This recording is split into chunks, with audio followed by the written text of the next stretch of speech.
Hello aspirants, कैसे हैं आप सब लोग। आशा करता हूं मैं आप सब बहुत अच्छे होंगे, उतनी अच्छी आपकी पढ़ाई चल रही होगी। दोस्तों, आप सबको पता होना चाहिए कि संसद का स्पेशल सेशन चल रहा है, जहां पे पक्ष और विपक्ष किसी विशेष मुद्दे पे चर्चा कर रहे हैं। वैसे तो संसद के 3 सेशन होते हैं, बजट सेशन, मानसून सेशन और विंटर सेशन। लेकिन इन तीनों सेशनों के बीच में भी अगर किसी स्पेशल मुद्दे पे चर्चा करनी है तो स्पेशल सेशन बुलाया जाता है, और वही स्पेशल सेशन अभी भारतीय संसद अर्थात नई दिल्ली में चल रहा है। और उसी संसद में अगर मैं बात करूं स्पेसिफिकली, तो लोकसभा में कल एक संवैधानिक महासंग्राम हुआ। जी हां, एक विधेयक सत्ता पक्ष के द्वारा मेज पे रखा गया, और उस विधेयक पर जब वोटिंग हुई तो सत्ता पक्ष में जितने वोट पड़ने चाहिए थे उतने वोट नहीं पड़े और विधेयक गिर गया। अर्थात ये कि जो मेजोरिटी उस विधेयक को पास कराने के लिए चाहिए थी, वो मेजोरिटी सत्ता पक्ष को नहीं मिली। तो इसका क्या मतलब ये हुआ कि सत्ता पक्ष के पास 50% वोट भी नहीं है। जी नहीं, ये विधेयक संवैधानिक विधेयक है, अर्थात कॉन्स्टिट्यूशनल में कुछ चेंज होने हैं, और कॉन्स्टिट्यूशन में चेंज कराने के लिए जो आम मेजोरिटी चाहिए, अर्थात 1/2 जो मेजोरिटी चाहिए, उससे काम नहीं चलेगा। तो किससे चलेगा भाई? आपको चाहिए 2/3 बहुमत, और ये 2/3 बहुमत किसके पक्ष में नहीं था? सत्ता के पक्ष में नहीं था, इसलिए विधेयक गिर गया। तो आज इसी के बारे में चर्चा करेंगे कि क्या हुआ कल लोकसभा में, कौन सा वो विधेयक था, क्या बात हुई उस विधेयक की, क्या डिलिमिटेशन की बात हुई, परिसीमन की बात हुई, कैसे महिलाओं को 33% आरक्षण देने की बात की जा रही थी, उस सभी के बारे में चर्चा करेंगे। फटाफट जुड़ जाइए मेरे यानी मुकुल भारद्वाज के साथ इस सेशन में, जिसमें हम बात करने वाले हैं संवैधानिक महासंग्राम की। लोकसभा में 131वां संशोधन विधेयक खारिज, एक विस्तृत विश्लेषण। हम यहाँ पे बात करेंगे सीटों का विस्तार, परिसीमन विवाद और दक्षिण भारत की चिंताओं के बारे में। तो सबसे पहली चीज, ये कौन सा नंबर का संशोधन विधेयक था? ये था 131वां संशोधन विधेयक। संशोधन कहां होना था? बिल्कुल संविधान में संशोधन होना था। न्यूज क्या है? सरकार को लगा विधायी झटका। क्यों इसे विधायी झटका कहा जा रहा है? क्योंकि अक्सर ये होता है कि सत्ता पक्ष द्वारा जब भी कोई विधेयक मेज पे रखा जाता है लोकसभा में, तो वो पास हो जाता है। लेकिन वो विधेयक पास होने के लिए जब नॉर्मल मेजोरिटी चाहिए, 1/2 की मेजोरिटी चाहिए होती है, तो पास हो जाता है। लेकिन इसमें कॉन्स्टिट्यूशन अमेंडमेंट होना था, कॉन्स्टिट्यूशन में कुछ बदलाव आपको करने थे। उसके लिए कितनी बहुमत आपको चाहिए? करीब 2/3 बहुमत आपको चाहिए था, और ये सत्ता पक्ष के पास नहीं था। और इस विधेयक का नाम क्या है? 131वां संशोधन विधेयक 2026। इसको खारिज हो गया। ये लोकसभा में सरकार 2/3 बहुमत साबित करने में क्या रही? विफल रही। आपको पता है भाई, आम जो विधेयक होते हैं उनको पास करने के लिए केवल कितनी मेजोरिटी चाहिए? 1/2, 50% से ज्यादा आपको मेजोरिटी चाहिए। लेकिन यहाँ पे पास करने के लिए आपको 2/3 बहुमत चाहिए था। इस विधेयक का उद्देश्य क्या था? कौन से विधेयक का? 131वें का। सीटों को 543 से बढ़ाकर 850 करना। लोकसभा में 543 सीटें जो हैं उनको बढ़ाकर कितना करना? 850 करना। विधेयक का उद्देश्य था कि महिला आरक्षण को तुरंत लागू कर दिया जाए। आपको पता होना चाहिए कि हमारे देश में आज से करीब 2 साल पहले एक बिल पास हुआ था, जिसमें कहा गया था कि लोकसभा में 33% जो सीटें किसको मिल जाएंगी? महिलाओं को मिल जाएंगी। अब ये 33% सीटें क्या एग्जिस्टिंग सीट्स को मिलेंगे, अर्थात 543 में से क्या 33% रिजर्वेशन मिलेगा, या इन 543 सीटों के अलावा 33% सीटें मिलेंगी? अगर 543 में से 33% रिजर्वेशन दिया जाता तो जो वर्तमान में सांसद है उनका एरिया छोटा करना पड़ता, हो सकता है उनकी सांसदी भी चली जाती। तो सरकार ने इससे बचने के लिए क्या किया? सरकार ने बचने के लिए किया कि 543 प्लस 33% कर दिया जाए, और वो मिलके कितना बन जाता है? 850 बन जाता है। अर्थात आने वाले समय में, जहां पे आज हम ये बात करते हैं कि लोकसभा में 543 सदस्य, हो सकता है आने वाले टाइम में 2029 के बाद या 2034 के समय तक हमारी लोकसभा में कितने लोग आपको देखने को मिले, कितने सांसद आपको देखने को मिलेंगे? 850। परिणाम ये हुआ कि परिसीमन विधेयक और यूटी संशोधन बिल वापस लिए गए। यूटी संशोधन बिल का मतलब यह कि परिसीमन तो बात कर रहा था राज्यों की, और यूटी संशोधन बिल का मतलब यह था कि जो केंद्र शासित प्रदेश है वहां पे भी परिसीमन लागू होना चाहिए। मतदान के गणित की अगर अपन बात करें तो सरकार के पक्ष में, सत्ता पक्ष में मिले 298 वोट और विपक्ष में मिले 230। लेकिन यहां पे आपको ये तो समझ में आ रहा होगा कि पक्ष के पास ज्यादा वोट है, 298 है, और विपक्ष में 230 है। लेकिन सरकार को चाहिए कितने? अगर 2/3 की अगर अपन बात करें तो सरकार को चाहिए थे 352, कितने? 352 वोट चाहिए थे, और मिले सरकार को कितने? केवल 298। तो सरकार करीब करीब 54 जो वोट्स है उनसे क्या रह गई? पीछे रह गया। कौन? सत्ता पक्ष। विधायी पैकेज जो 3 विधेयक हैं उनके बारे में एक बार बात कर लेते हैं। पहला 131वां संविधान संशोधन जो बिल है, लोकसभा के कुल क्षमता और महिला आरक्षण के लिए संवैधानिक आधार तैयार इसको करना था, जिससे लोकसभा की सीटें बढ़ के कितनी हो जाए, 850 हो जाए। इसमें कितना प्रतिशत रिजर्वेशन महिला को हो, 33% रिजर्वेशन महिलाओं का हो जाए। परिसीमन विधेयक 2026 ये था कि जब 850 सीटें होंगी, अभी भारत में अलग अलग कॉन्स्टिट्यूएंसी हैं और जहां से हर सांसद अपना चुनाव लड़ता है, लेकिन अगर 543 सांसदों की जगह 850 सांसद कहां बैठेंगे, चुनाव में जाएंगे और लोकसभा में बैठेंगे, तो पूरे भारत को भी कितने छोटी छोटी कॉन्स्टिट्यूएंसी में डिवाइड करना पड़ेगा, 850 कॉन्स्टिट्यूएंसी में। उसके लिए भारत का परिसीमन करना पड़ेगा। क्या करना पड़ेगा? परिसीमन। इसके लिए परिसीमन विधेयक 2026 था। निर्वाचन क्षेत्रों की सीमाओं को फिर से निर्धारित करने की प्रक्रिया और नियम इसमें आने वाले थे। और तीसरा था यूटी कानून संशोधन बिल। दिल्ली, पुदुचेरी और जम्मू कश्मीर, यहां पे 3 जगह क्या है हमारे पास, विधानसभा है, लोकसभा की सीटें भी हैं। कश्मीर की विधानसभाओं में समान बदलाव लागू करना। तो ये तीनों विधेयक रखे गए थे, इसी के आधार पे था ये 131वां संशोधन बिल। जैसे ये खारिज हुआ, इन दोनों को भी वापस ले लिया गया। ये तीनों बिल एक दूसरे पर निर्भर थे, इसलिए इन्हें क्या कहा जा रहा है, इंटरडिपेंडेंट कहा जा रहा है। जैसे ही एक बिल मेज से नीचे गिरा, ये दोनों बिल वापस ले लिए गए। लोकसभा की संरचना की अगर आप बात करें तो 543 से बढ़कर कितनी हो रही थी, 850 होनी थी, जिसमें सीटों का नया वितरण ऐसा होना था कि राज्यों का प्रतिनिधित्व कितना होगा, 815 सीटों का होगा। केंद्र शासित प्रदेश जो यूटी के लिए सीटें रखी गई थी वो थी 35, और दोनों को मिला के कितनी हो रही थी, 850 सीटें बन रही थी लोकसभा के लिए। आबादी बढ़ने के कारण एक सांसद पर बोझ कम करना था। सरकार का तर्क ये था कि लगातार आबादी बढ़ रही है और ये जो अभी 543 नंबर जो है, ये 1971 की संसद जो जनगणना हुई थी उसके हिसाब से है। लेकिन अब आपको पता है कि हमारी जनसंख्या काफी तेजी से बढ़ी है। उसके बाद उसके आधार पर पहले मानिए 5 लाख लोगों पे एक सांसद हुआ करता था। अब आपने जनसंख्या तो लगातार बढ़ा दी, सांसदों की संख्या नहीं बढ़ाई, तो 25 लाख लोगों पे एक सांसद है। तो सरकार ने कहा अगर लोकतंत्र को घर घर तक पहुंचना है, लोकतंत्र को सशक्त बनाना है, तो हमें सांसदों की संख्या को क्या करना होगा, बढ़ाना होगा। क्षमता, नए संसद भवन में भी 888 सदस्यों के बैठने की जगह उपलब्ध है। आपको पता है कि भारत की गोल संसद से अब ट्रायंगुलर संसद हो गई है, नई संसद में हम लोग पहुंच चुके हैं। उस नई संसद का निर्माण भी इसी बेसिस पे किया गया था कि भाई हमारी जनसंख्या की वृद्धि हो रही है और जनसंख्या वृद्धि के लिए सांसदों की संख्या में बढ़ाना है हमें। और अगर सांसदों की संख्या बढ़ी तो वो बैठेंगे कहां पे, इसलिए नई संसद में हमारे पास सीटें भी कितनी, 888 सीटें हैं। निर्वाचन क्षेत्रों को छोटा बनाकर विकास कार्यों में बेहतर निगरानी रखी जाए। ये किसके तर्क है, सरकार के तर्क है कि इसलिए हम चाहते हैं कि क्या हो, 543 सीटों से बढ़कर कितनी सीटें हो जाए, 850 सीटें हो जाए। अब यहां तक तो आपको सबको लग रहा होगा सर ये बहुत बढ़िया चीज है, इससे तो काफी अच्छा होगा, लेकिन यहां पे एक ट्विस्ट है। ट्विस्ट क्या है, जनगणना का, उसके बारे में हम चर्चा करेंगे। अब पहले बात कर लेते हैं अनुच्छेद 368, इसके लिए बहुत इंपॉर्टेंट है और इसी से आपको समझ में आ जाएगा कि क्यों ये विधेयक पास नहीं हो पाया। 2 शर्तें देखो, संविधान में संशोधन के लिए विशेष बहुमत की आवश्यकता होती है। पहली शर्त यह कि सदन के कुल सदस्यता का 50% + 1 हो जाए तो आम जो बहुमत है मिल जाएगा। लेकिन शर्त 2 क्या है, उपस्थित और मतदान करने वालों का 2/3 बहुमत होना चाहिए, और ये शर्त क्या नहीं हो पाई, पास नहीं हो पाई। इस मामले में सरकार संख्या बल 298 होने के बावजूद 2/3 अर्थात 352 तक नहीं पहुंच पाई और ये विधेयक क्या हो गया, गिर गया। ठीक है, यहां तक समझ में आ गया। ये मेजोरिटी के बारे में आपको कौन से आर्टिकल में देखने को मिलेगा, आर्टिकल नंबर 368 में। अब बात कर लेते हैं परिसीमन। परिसीमन को अंग्रेजी में कहा जाता है डिलिमिटेशन। डिलिमिटेशन या परिसीमन का मतलब यह है कि जो कॉन्स्टिट्यूएंसी है, भारत में कितनी कॉन्स्टिट्यूएंसी होंगी, लोकसभा की कितनी सीटें होंगी, ये इसी के आधार पर निर्धारित किया जाता है। परिभाषा, आबादी के आधार पर निर्वाचन क्षेत्रों की सीमाओं का पुनर्निर्धारण किया जाता है। कॉन्स्टिट्यूएंसी का फॉर्मेशन यहाँ पे किया जाता है। शक्ति कहां पे मिलेगी आपको, अनुच्छेद 82 और अनुच्छेद 170 के तहत संसद को अधिकार है कि वो क्या करवा सकती है,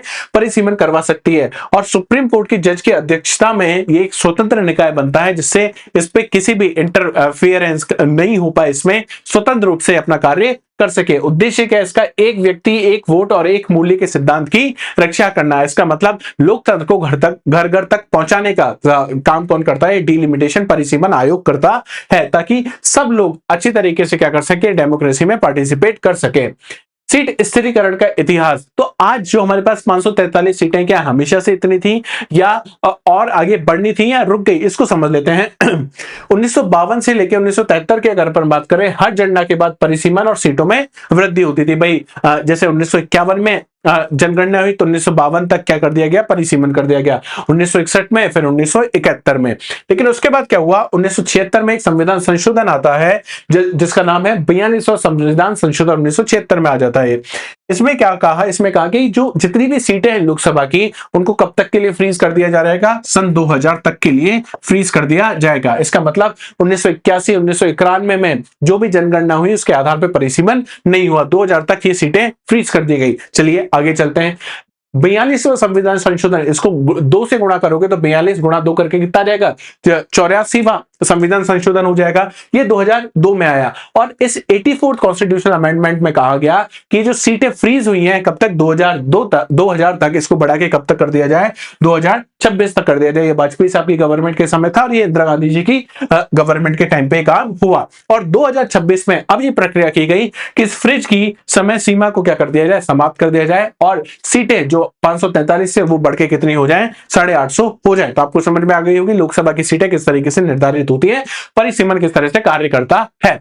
अच्छा, यहाँ पे नॉर्थ वर्सेस साउथ का क्या मुद्दा है, बार बार आप अखबार में पढ़ रहे होंगे कि नॉर्थ वर्सेस साउथ। अच्छा, इसको समझने से पहले आपको थोड़ा सा डेमोक्रेसी के बारे में जानना होगा। डेमोक्रेसी क्या होती है, किस तरीके से कार्य करती है। डेमोक्रेसी का मतलब ये है कि जिसको जितने ज्यादा वोट मिलेंगे उसकी उतने ही चांसेस, या वो कहां पे पहुंच जाएगा, पावर, सत्ता में पहुंच जाएगा। इसका मतलब जहां पे लोग ज्यादा होंगे, जहां पे जनसंख्या ज्यादा होगी, वो लोग ज्यादा कहां पे पहुंचेंगे, उनमें से ज्यादा लोग संसद में पहुंचेंगे। और जहां पे जनसंख्या कम होगी वहां से कम लोग पहुंच पाएंगे कहां पे, संसद में। अगर उत्तर भारत और दक्षिण भारत की बात करें तो उत्तर भारत के 2 राज्यों का नाम आप नहीं भूल सकते, पहला उत्तर प्रदेश, बिहार और पश्चिम बंगाल भी आप देखोगे। इसके अलावा महाराष्ट्र को भी आप देख सकते हो। यहाँ पे जनसंख्या बहुत अधिक है, बहुत अधिक है। इसका मतलब अगर सीटें बढ़ती हैं जनसंख्या के अनुपात में तो उत्तर भारत को ज्यादा सीटें मिलेंगी। वहीं पे दक्षिण भारत की अगर अपन बात करें, तमिलनाडु, केरल, कर्नाटक, ये वो राज्य हैं जिन्होंने जनसंख्या नियंत्रण करने के लिए काफी अच्छा काम किया है। ज्योग्राफी में कंसेप्ट होता है TFR, total fertility rate. Total fertility rate यहाँ पे 2 से भी कम देखी गई है। इसका मतलब इन्होंने जनसंख्या को अच्छी तरीके से कंट्रोल किया। अगर यहाँ पे जनसंख्या कम है, इसका मतलब इनके रिप्रेजेंटेटिव भी कम पहुंच पाएंगे कहां पे, संसद में। और यही सबसे बड़े विवाद की जड़ है, इसको समझिए। जनसंख्या नियंत्रण लक्ष्य को सफलतापूर्ण काम किसने किया, दक्षिण भारत में किया है। सीटें कम हो जाएंगी और राजनीतिक ताकत इनकी कम हो जाएगी, किसकी, दक्षिण भारत की। दक्षिण भारत के राज्य कह रहे हैं कि साहब हमें ये टास्क दिया गया था कि जनसंख्या पे कंट्रोल करना है, हमने जनसंख्या पे कंट्रोल किया। अब क्या उसका परिणाम, उसका प्राइस हमें ये मिल रहा है कि हमारी सीटें कम कर दी जा रही है, हमारी जो राजनीतिक ताकत है वो कम कर दी जा रही है। उत्तर भारत, यूपी, बिहार, राजस्थान, महाराष्ट्र, पश्चिम बंगाल की अगर अपन बात करें तो जनसंख्या में काफी तेजी से यहाँ पे वृद्धि हुई 1971 के बाद में, और फायदा सीटों में भारी उछाल आएगा। उत्तर प्रदेश यहाँ पे अभी 80 सीटें वो बढ़ के 140 से ज्यादा हो जाएंगे, केवल जनसंख्या अनुपात के आधार पर क्या की जाती है, सीटें डिसाइड की जाती है। तो विपक्ष का आरोप यह कि विकास करने वाले राज्यों को सजा क्यों मिल रही है, भाई इन्होंने तो अच्छा काम किया, जनसंख्या नियंत्रण का काम किया, तो इनकी राजनीतिक ताकत यहाँ पे कम क्यों की जा रही है। तो मुख्य विवाद यह है उत्तर और दक्षिण भारत का। अब जनगणना विवाद क्या है, ये भी आपने सुना होगा। सरकार ये चाहती है कि अभी जो आंकड़े हैं, अभी आपको पता है कि 2011 की जनगणना हुई है, उसके आंकड़े हमारे पास है। 2021 में कोरोना काल चल रहा था, उस समय जनगणना नहीं हो पाई, अभी जनगणना चल रही है 2026 में, जिसका परिणाम 2027 तक आ सकता है। तो सरकार ये कह रही है कि हमारे पास चूंकि 2011 के जनगणना के आंकड़े हैं, उसके आधार पर क्या कर लेते हैं, परिसीमन कर लेते हैं। लेकिन सरकार ने जब महिलाओं को 33% रिजर्वेशन देने की बात की थी, तो सरकार ने खुद ने कहा था कि हम लोग आने वाली जनगणना के आंकड़ों का इंतजार करेंगे और उसके बाद 33% रिजर्वेशन उसमें दिया जाएगा। लेकिन अब सरकार को पता है कि 2029 में क्या है, इलेक्शन है, परिसीमन आयोग को काम करने के लिए करीब करीब 3 साल का समय लगता है। अगर सरकार इसको बाद में लागू करती है जनगणना के आंकड़ों के बाद, तो 2029 का इलेक्शन उनके हाथ से चला जाएगा और 2029 के बाद इलेक्शन होगा 2034 में। तो 2026 में 2034 के इलेक्शन को डिसाइड करना काफी मुश्किल हो जाता है, लेकिन 2026 में 2029 का इलेक्शन उसको इंपैक्ट करना काफी आसान है। तो सरकार इसलिए चाहती है कि 2011 के आंकड़े लिए जाए, और विपक्ष चाहता है कि नहीं, आपने पहले ये बात कही थी। और लॉजिकली बात भी है कि अगर आज आप काम कर रहे हो तो 15 साल पुराने आंकड़ों के आधार पर आप काम नहीं कर सकते हो। तो आज जो जनगणना हो रही है उसके परिणाम आ जाने दो, उसके बाद आप परिसीमन कर लेना। सरकार का पक्ष है डेटा उपलब्ध है, परिसीमन तुरंत शुरू किया जा सकता है ताकि महिला आरक्षण 2029 में लागू हो सके, जो 33% रिजर्वेशन है। और इसका मतलब अब सरकार ये चाहती है कि 2029 में जो इलेक्शन हो 850 सीटों पर हो। विपक्ष ये कह रहा है 2011 का डेटा 15 साल पुराना है, अप्रासंगिक है और नई जनगणना के डेटा का इंतजार करना अनिवार्य है। और आप भी अगर लॉजिकली सोचोगे तो ये बात बिल्कुल कैसी लगेगी, सही सी लग रही है। संवैधानिक प्रावधान के अनुच्छेद 82 के अनुसार परिसीमन 2026 के बाद होने वाली पहली जनगणना पर होना चाहिए। ये संवैधानिक प्रावधान है कि भाई 2026 के बाद जो भी जनगणना होगी उसके आधार पे आपको क्या करना होगा, परिसीमन करना होगा। तो अब आप समझ गए होंगे कि जनगणना का क्या विवाद है। अब बात कर लेते हैं एक बार अनुच्छेद या पॉलिटी के बारे में थोड़ी सी बात कर लेते हैं। यहाँ पे आर्टिकल 82 और आर्टिकल 170 काफी इंपॉर्टेंट हो जाते हैं। आर्टिकल 82 लोकसभा के बारे में बात करता है। प्रत्येक जनगणना के बाद लोकसभा की सीटों का समायोजन संसद द्वारा तय कानून के अनुसार होगा। यहाँ पे इंपॉर्टेंट शब्द है संसद द्वारा, और दूसरा इंपॉर्टेंट शब्द है प्रत्येक जनगणना के बाद। इसका मतलब जनगणना के बाद होगा ये जो भी चीजें होंगी। ये कहां पे लिखी गई है, आर्टिकल 82 में। और आर्टिकल 170 क्या कहता है, राज्यों की विधानसभा सीटों का परिसीमन भी इसी तरह प्रत्येक जनगणना के बाद किया जाएगा। तो यहाँ पे तो साफ साफ लिखा जा रहा है कि जनगणना के बाद ये चीजें होनी चाहिए, जनगणना से पहले नहीं होनी चाहिए। 84वें संशोधन ने इन दोनों अनुच्छेदों के तहत सीटों की कुल संख्या 2026 तक के लिए फ्रीज कर दी थी। इसका मतलब 2026 तक तो फ्रीज है, इससे पहले जो भी कुछ हुआ उसका मतलब नहीं है। इसके बाद जो जनगणना के रिजल्ट हमारे सामने आएंगे उसके बाद क्या होना चाहिए, परिसीमन होना चाहिए। तो कॉन्स्टिट्यूशन प्रोविजन भी 82 और 170 के तहत आप समझ चुके होंगे। महिला आरक्षण और परिसीमन का संबंध। अब आप कहोगे सब परिसीमन तो समझ में आ गया, ये महिला आरक्षण की बात यहाँ पे क्यों की जा रही है। फिर से याद करो, 543 सीटें थी।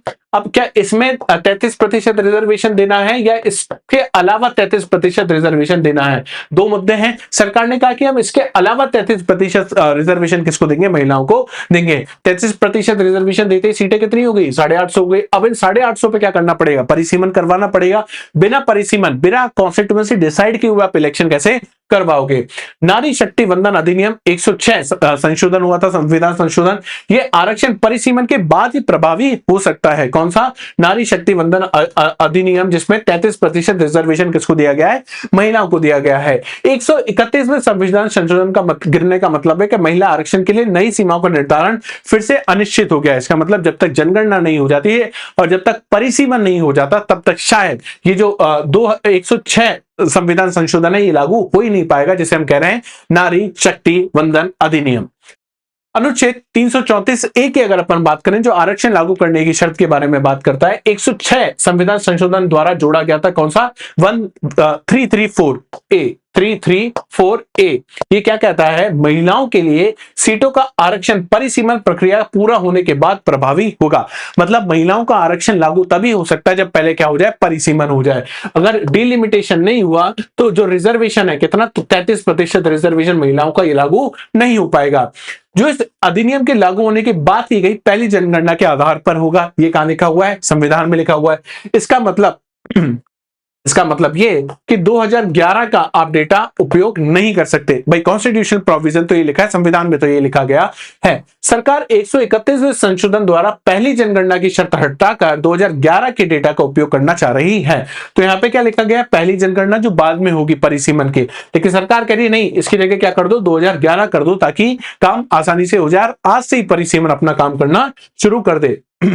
परिसीमन आयोग जिसके पास असीमित शक्तियां हैं, क्या इसको समझते हैं। इसकी संरचना की अगर आप बात करोगे तो इसके अध्यक्ष जो होते हैं वो कौन होते हैं, सुप्रीम कोर्ट के रिटायर्ड जज होते हैं या सुप्रीम कोर्ट के जज होते हैं। सदस्य मुख्य चुनाव आयुक्त और राज्य चुनाव आयुक्त जो कमिश्नर होते हैं, इलेक्शन कमिश्नर, वो इसके क्या होते हैं, चीफ इलेक्शन कमिश्नर इसके सदस्य होते हैं। इनके अंतिम आदेश की अगर अपन बात करें, आयोग के द्वारा आदेशों को राष्ट्रपति द्वारा अधिसूचित किया जाता है और वे कानून के समान प्रभावी होते हैं। तो मतलब ये क्या है, बिल्कुल लॉ की जैसे काम करेंगे और इनको आप क्या नहीं कर सकते हो, इनको अदालती सुरक्षा भी मिली हुई है। इसका मतलब आप कोई भी राष्ट्रपति ने परिसीमन आयोग के बाद जो भी अधिसूचित किया उसको आप कहां नहीं ले जा सकते साहब, उनको आप कोर्ट में नहीं ले जा सकते। ये अनुच्छेद 329 ए में लिखा गया है कि तहत आयोग के फैसलों को किसी भी कोर्ट में चुनौती नहीं दी जा सकती। तो परिसीमन आयोग जो बात कह देगा, राष्ट्रपति उसको अधिसूचित अगर कर देता है तो आप उसको कहां नहीं ले जा सकते हो, कोर्ट में नहीं ले जा सकते हो।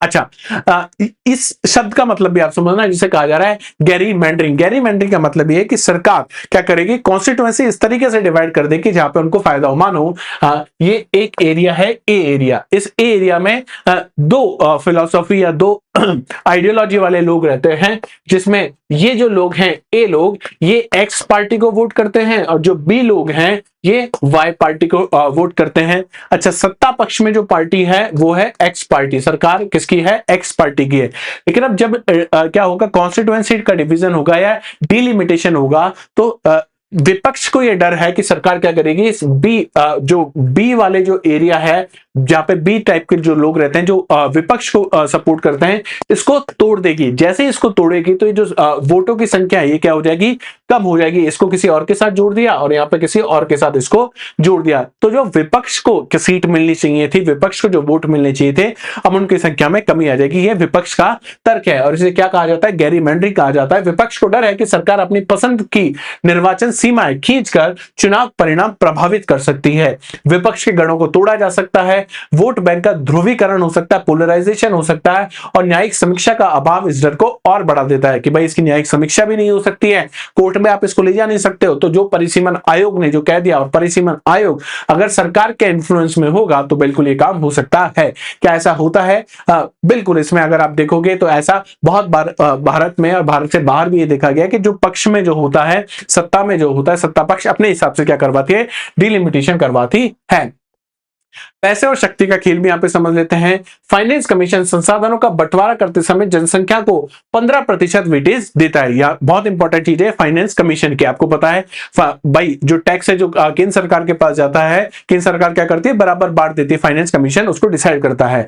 दक्षिणी राज्यों का तर्क है कि हम अधिक राजस्व देते हैं लेकिन कम आबादी के कारण हमें कम पैसा मिलता है। अब फाइनेंस कमीशन तो कह रहा है कि भाई 15% वेटेज हम किसको देंगे, पॉपुलेशन को देंगे। जहां पे ज्यादा पॉपुलेशन है वहां पे ज्यादा पैसा देने की जरूरत है। दक्षिण भारत के राज्य कह रहे हैं कि हम टैक्स तो ज्यादा दे रहे हैं आप लोगों को, लेकिन जब टैक्स ज्यादा दे रहे हैं तो हमको पैसा कम क्यों मिल रहा है। और सीटें कम होने से केंद्र पर दबाव बनाने की उनकी शक्ति और भी कम हो जाएगी। अब मानो 850 सीटें हो जाती हैं और वहां से 300 या 250 सीटें केवल दक्षिण भारत की रह जाती हैं, तो क्या होगा, दक्षिण भारत का जो इन्फ्लुएंस है वो कहां पे, लोकसभा में कम हो जाएगा। ये तर्क किसका है, दक्षिण भारत के राज्यों का है कि इससे हमारा जो पैसा जो हमें मिलना चाहिए वो पैसा पहले तो कम मिलेगा, और अगर हम सरकार पे दबाव बनाने की कोशिश करेंगे तो दबाव बनाने की क्षमता भी क्या हो जाएगी, कम हो जाएगी।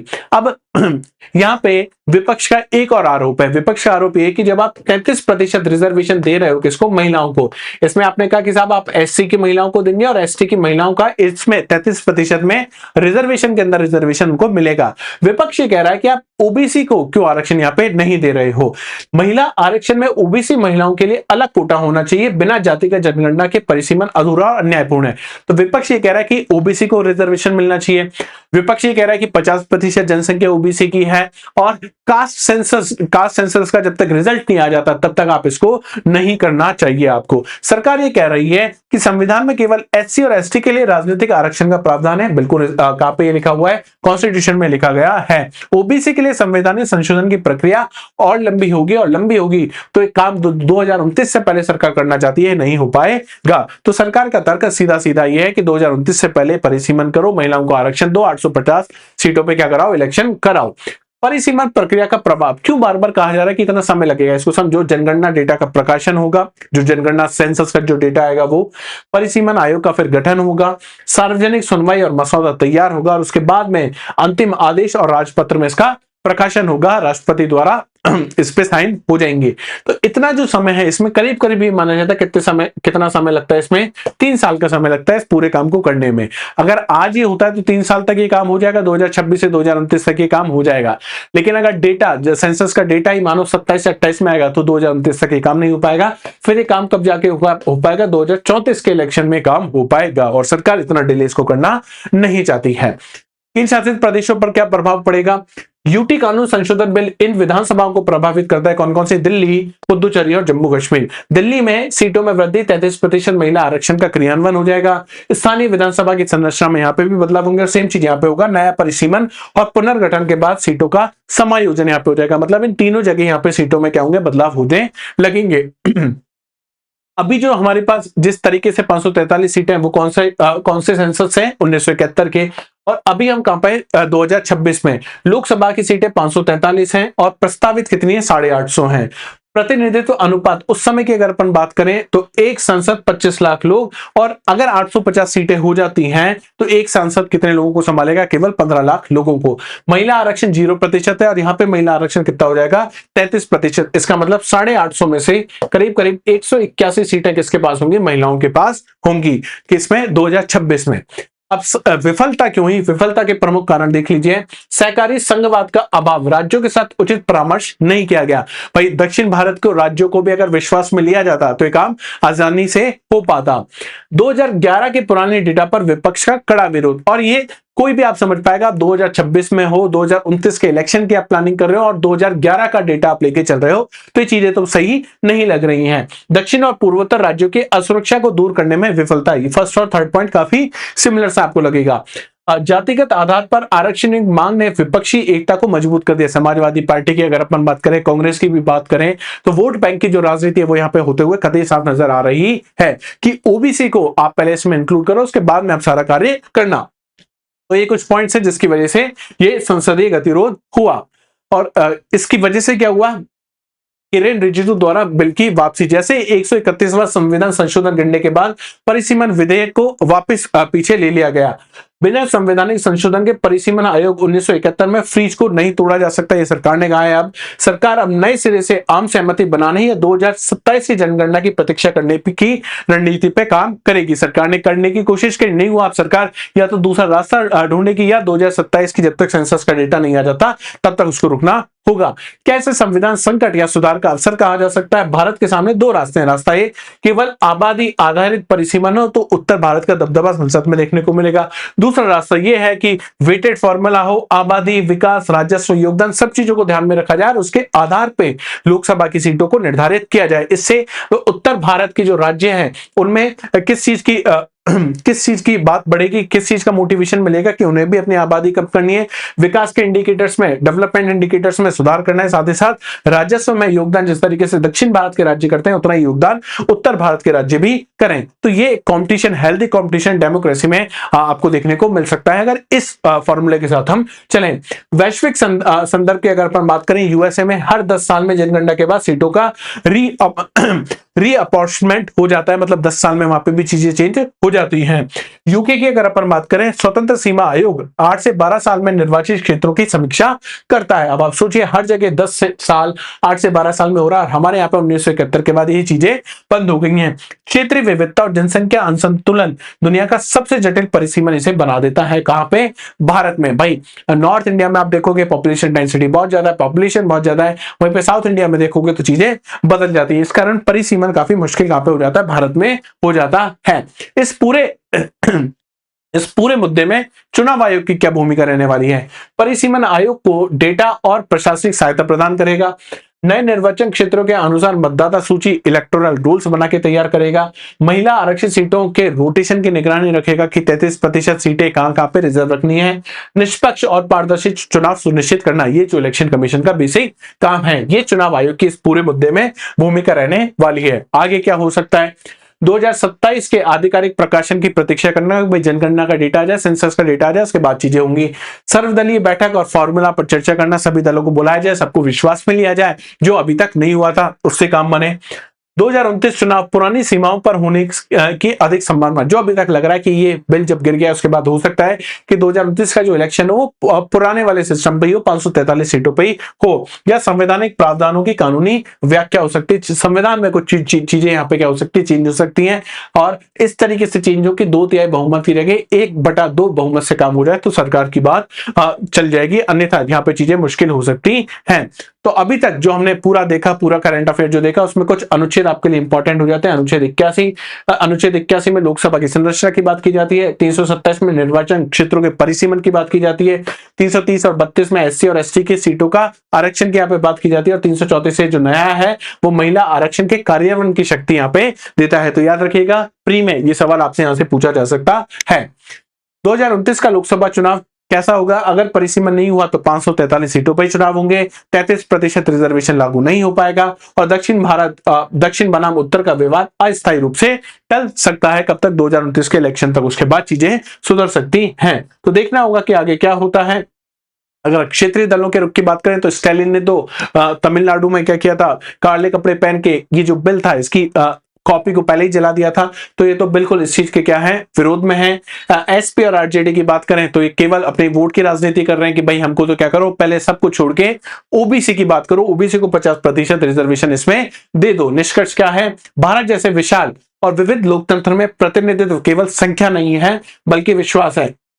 सीटों का विस्तार अनिवार्य बिल्कुल लग रहा है, लेकिन ये विकास करने वाले राज्यों के राजनीतिक महत्व को कम किए बिना होना चाहिए। ऐसा नहीं है जिन लोगों ने अच्छा काम किया उनको आप क्या करो, उनको आप सजा दो। इससे बचते हुए हमको इस काम को आगे करना होगा। उम्मीद करता हूं कि ये सेशन आपको अच्छा लगा होगा, सेशन पसंद आया होगा। अगर हाँ तो प्लीज सेशन को लाइक करें, शेयर करें और चैनल को सब्सक्राइब करना ना भूलें। मिलते हैं नेक्स्ट सेशन में, तब तक अपना ध्यान रखिएगा। जय हिंद, जय भारत।